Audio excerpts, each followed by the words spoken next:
You ever notice how every few months Windows and the big OEMs pull something that make regular people go, why am I still using this? Well, Dell and HP just did it again. Dell pushed out broken SupportAssist updates and sent machines into a reboot loop. HP pushed out secure boot updates that trapped people in BitLocker recovery hell. And the funny part, nobody's talking about it, but everyone who lived through it is now quietly Googling, how do I switch to Linux? This is slowly migration. This is the slow migration nobody wants to admit is happening. What actually happened? Dell's disaster. Dell shipped a broken update to SupportAssist recommendation version 5.5.16.0. This caused random reboots, blue screen of deaths, critical processing dying loops, machine restarts every 30 minutes. People thought their hardware was dying. No. It was Dell's own software brick. Perfectly good system. Dell's Fix update 5.5161. That's it. No apologies, no explanation, just oops, our bad. HP BitLocker trap. HP pushed a BIOS secure boot certificate update. It failed. BitLocker freaked out. People were locked out of their own machines. Imagine buying a laptop, updating it, and suddenly needing a 48-digit recovery key just to get into Windows. This is the one kind of thing that makes normal people say, yeah, I'm done. This isn't about Dell. This isn't about HP. This isn't even about Windows 11. It's about control. Every year, Windows ecosystem becomes more fragile, more forced updates, more OEM bloat, more background services, more telemetry, more things that can break without permission. And every time something breaks, the user is reminded, you don't own your machine, you're renting it from Microsoft and the OEM. Linux doesn't do this. Linux doesn't lock you out. Linux doesn't reboot every 30 minutes because some vendor pushed a bad update. Linux doesn't demand recovery keys because a certificate didn't install right. Some people aren't switching to Linux because it's cool. They're switching because they're tired.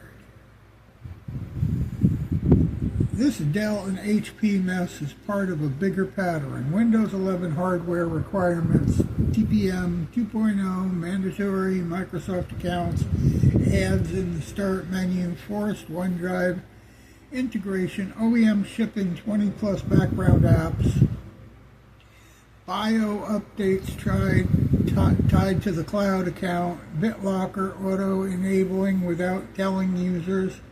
Every one of these pushes people closer to Linux. Not because Linux is perfect, it's not, but because Linux respects the user, and that's the part the industry doesn't get. The real migration has already started. Here's the quiet truth.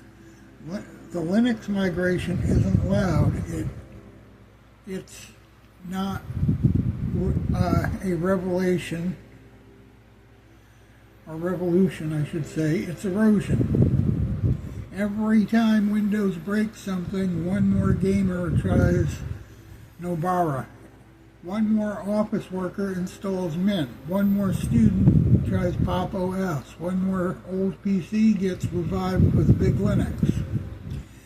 One more creator realizes DaVinci Resolve works fine on Linux. The more business switches to Chromebook or Ubuntu LTS, it's not a wave, It's a drip, but the drips carve canyons. The incidents in the perfect example of why Linux adoption is rising. Users were locked out of their own machines. OEM updates broke the system. Windows offered no transparency. Recovery required technical steps normal people can't do. The fix was basically wait for a patch to do it.